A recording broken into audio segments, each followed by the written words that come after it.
Today, we're going to be talking about some of the most secretive FNAF fan games ever created. From hidden endings to mysterious events and details tucked away where almost nobody would think to look, these games are packed with surprises waiting to be discovered. Some of their biggest secrets remained hidden for years before players finally uncovered them, so let's get into it. Uniqueness in FNAF games, something that isn't the most common thing in the world.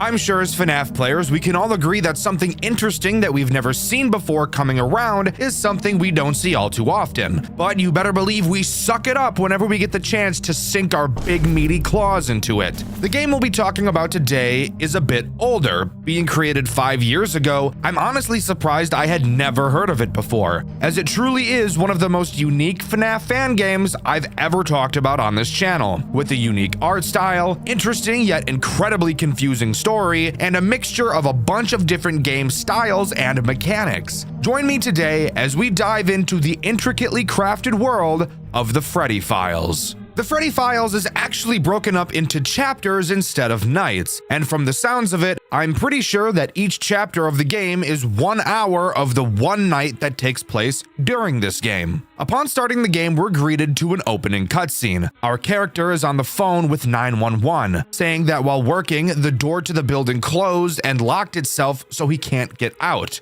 The dispatcher said the police are on their way, but it will take several hours for them to get there, which, by the way, is bullshit. This restaurant is presumably in a city, or at least a town, so how is it going to take the police hours to get there? Regardless, we still have to finish our shift anyways, so we figure it's not a big deal. The dispatcher makes a point to us to not enter any unauthorized areas, which I personally find weird. And with that, we're spat into the first chapter where we're greeted with some exposition. Fazbear Entertainment started their first business with Fredbear's Family Diner, a successful business that took over the market for 5 years. However, a few months later, a child was known to be murdered by the mascot, Fredbear. Later, 4 other children went missing during the incident as well. The police searched the entire establishment for any signs of the children, but to no avail. The co-worker of the diner did not negotiate either. The case was then closed after a second failed search, April 26th, 1983. And with that, we're ready to begin the chapter. And this is where you'll notice this game is not your typical FNAF game, which is exactly why I wanted to cover it. This game, while yes, has a survival system like Five Nights at Freddy's, it's more of a top-down free roam than anything else. Whoa, what the fuck? Whoa.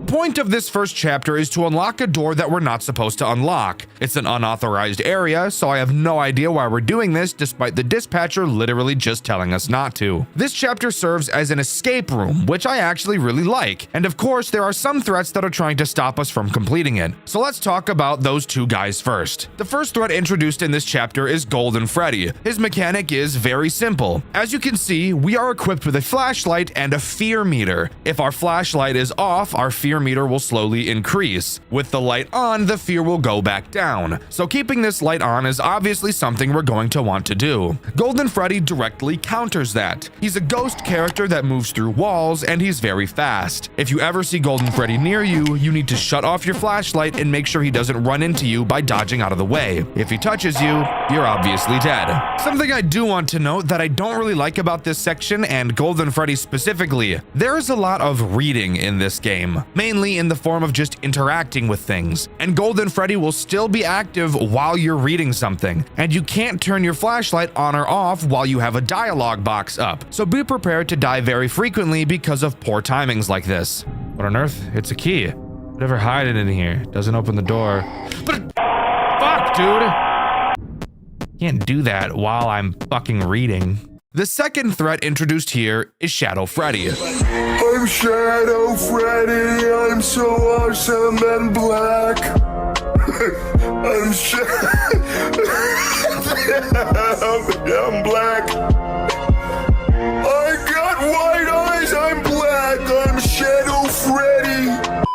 Shadow Freddy, while being awesome and black, is a much more stressful character to deal with as he's a lot more random. Occasionally, you will hear him growl. When you do, you'll notice that your fear will start increasing even if your flashlight is on. This signals to you that you need to go find him somewhere in the building that he'll teleport to at random. When you find him, all you need to do is hold your flashlight on him and he'll go away, wherein your fear will start to decrease again. Now, these two together, in all honesty, are not that difficult to deal with. So let's talk about what exactly we have to do to open that stuck door. To start, near the stage you'll find a vent. Interacting with it will tell you that something is inside, but you can't reach it. Moving down to the kitchen, inside you'll find a safe that requires a code that we don't have. Just outside of the kitchen are some random planks and sticks for some reason. Using one of the sticks, we can go back over to the vent and fish out the item, which we find is a key. This key, unfortunately, doesn't unlock the door, but it does unlock something else. Moving down to the office, inside there is a locked box. Using the key we got from the vent, we can open it. Inside there are several animatronic heads, but more importantly, there's a remote. Using this remote, we can turn on the monitor in our office, which will then display the code to the safe.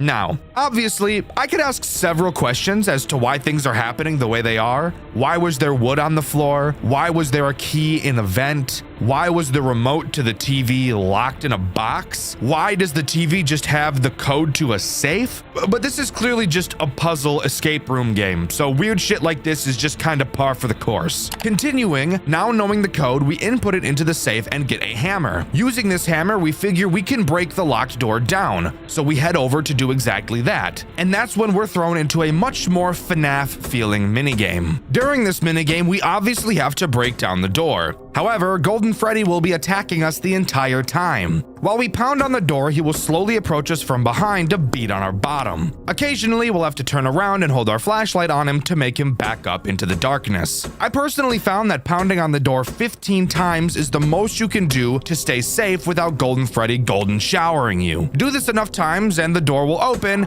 and we see the following cutscene.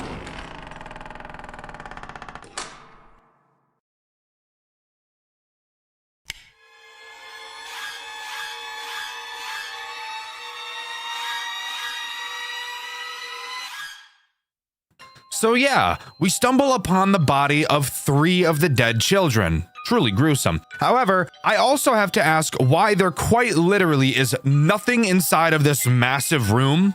Who knows? We reflect on what we saw and realize that 4 kids went missing, yet we only saw 3. Before we can think about it more, we hear the rest of the characters in the building activate. And knowing our lives are about to get a lot more difficult, we can move on to Chapter 2. Chapter 2 moves much more into a typical FNAF game. When we load in, we find ourselves in an office. We know from the last chapter that all of the characters have activated, so now we have to hunker down and defend ourselves. So let's go over the tools at our disposal. To start, if we turn around, we'll find our cameras. They're just cameras. Nothing crazy to talk about here. Turning back in front of us is where things start to matter. To start, you'll notice on the left and right doors, we'll be able to set off an alarm system. When you use these alarms, your computer's RAM will increase. Now, unlike actual computer RAM, once you stop using the alarm, the RAM usage will not go back down, which again, doesn't make any sense because that's not how RAM works, but whatever. What you have to do is manually delete the RAM by holding the delete RAM button on your monitor. That doesn't really make sense, but it's clear the dev isn't very tech savvy, but that's okay. Also on our monitor are 2 more alarms, Alarm 15 and Alarm 24. We're not going to worry about Alarm 24 right now. Alarm 15 is an alarm that plays directly in front of you. The phone guide describes this area of the building as outside, so I'm imagining it's literally a window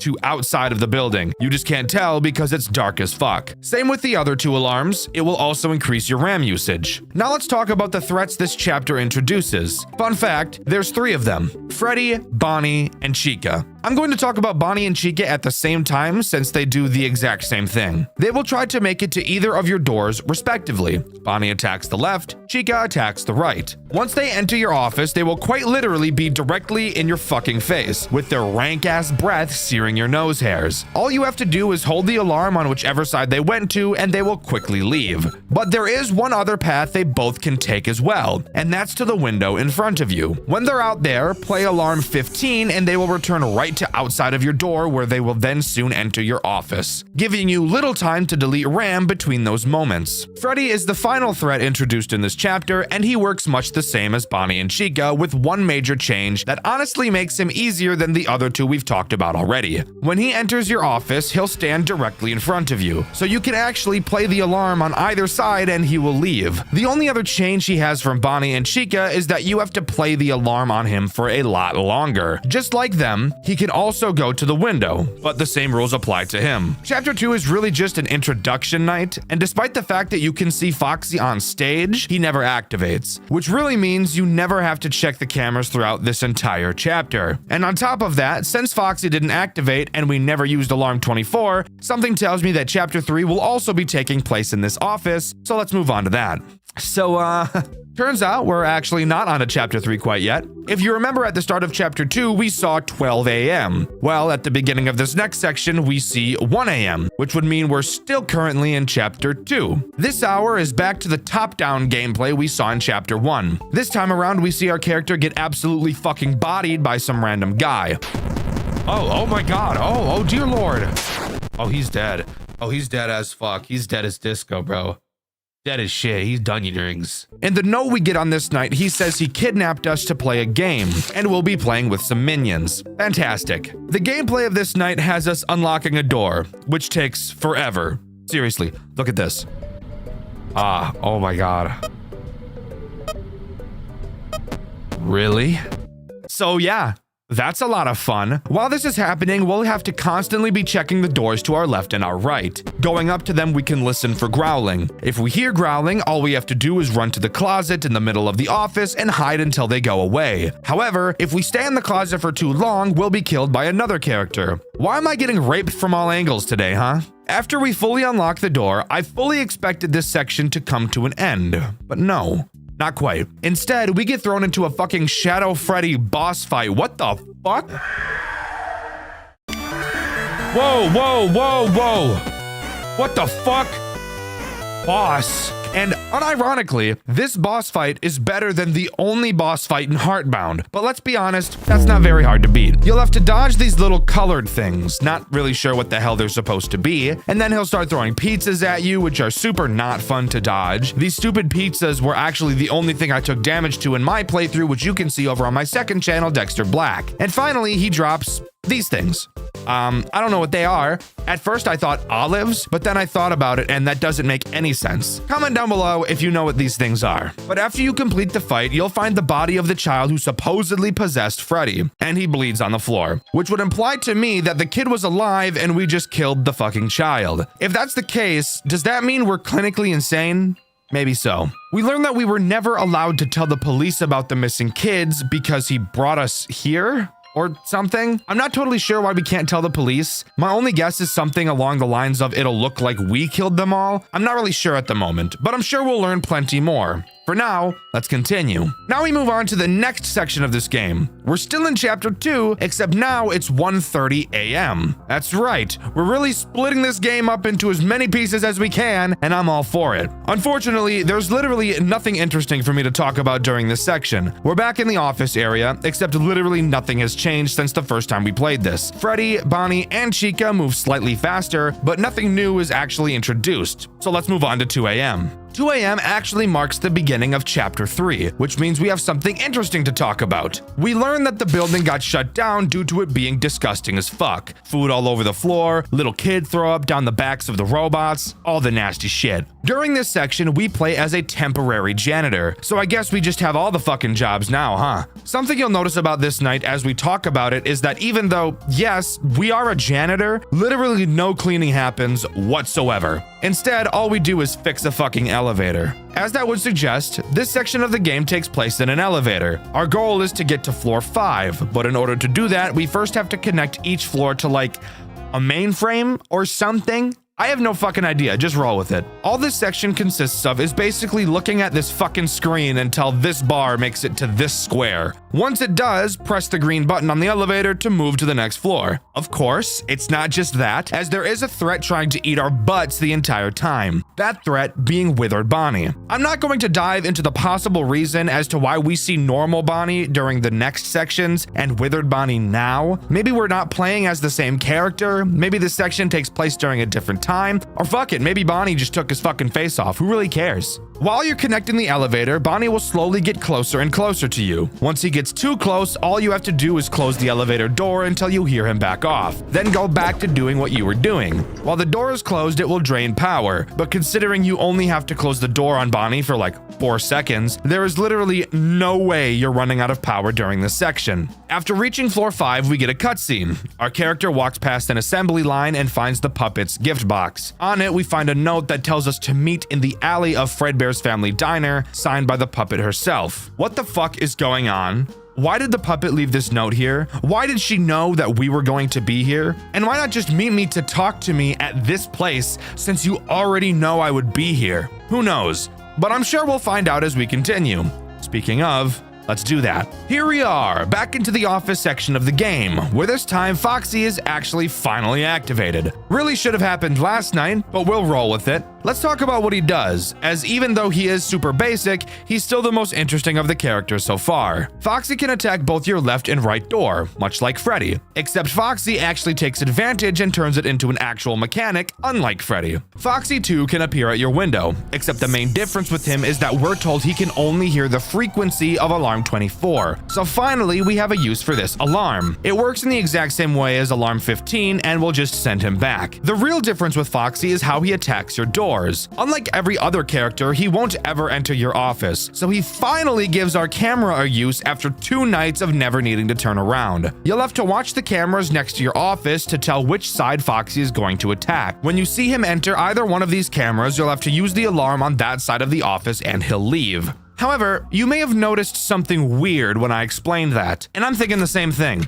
The alarm that plays when you use it on the doors is the exact same alarm as alarm 15, yet it scares away Foxy. But the phone guy told us that Foxy can't hear alarm 15, so like, what the fuck is even going on? This makes no sense whatsoever. Just wanted to point out that little inconsistency. There's nothing else to talk about on this night, so we can move on to the next chapter. Chapter 4 puts us back into the top-down 8-bit minigame style, something I was pretty excited to see. This section acts kind of like a puzzle section, and I say kind of because there's also quite a bit that isn't puzzles. To start, all we have to do is push 2 levers, getting scared as fuck by a shadow at the same time. Maybe I can open this? Oh no, that opened up this side, okay. Oh my god! What the fuck was that? Then we have to press 2 buttons to open a gate. But I'm not kidding you, this is quite possibly one of the tightest timings I've ever seen in my life. Pressing these 2 buttons on the timer you have to press them in is borderline frame perfect. Really made my penis hurt trying to pull this off. However, after doing so, it opens another gate with some levers to pull a certain number of times to open another gate. To figure out the code, we have to do some basic mental math. But for someone like me who sucks ass at mental math, this part took me much longer to beat than it should have, which you can see over on my second channel, Dxtr Black. Afterwards, we continue and have to do another even more bullshit double button press timing. This one is absolutely brutal. I can't even lie to you. Got it. Fucking A. That's ass. That opens another gate and we find the marionette. Upon walking closely, we start a conversation. We learn that we're playing as Henry, as the puppet refers to us as her father. There's a whole lot of fucking yapping here, but she basically tells him that William is killing kids again and that a new establishment is opening. The plan is to tamper with the animatronics so that Michael then tampers with them, causing them to attack William, and then William will go to take them apart, wherein he'll be forced into the suit and die, and then we'll burn down the building with everyone inside. So really just the FNAF storyline, but that's our plan. Finally, we're thrown into a midnight motorist minigame for some reason. I'm really not sure why, but it's long as fuck. And from what I could see, there was no secret way to go to juniors like there is in the original. We end by getting some dialogue from Henry and nervous about what he should do and what will happen if he goes along with the plan. And with that, we move on to the next night section that's probably going to make me fall asleep.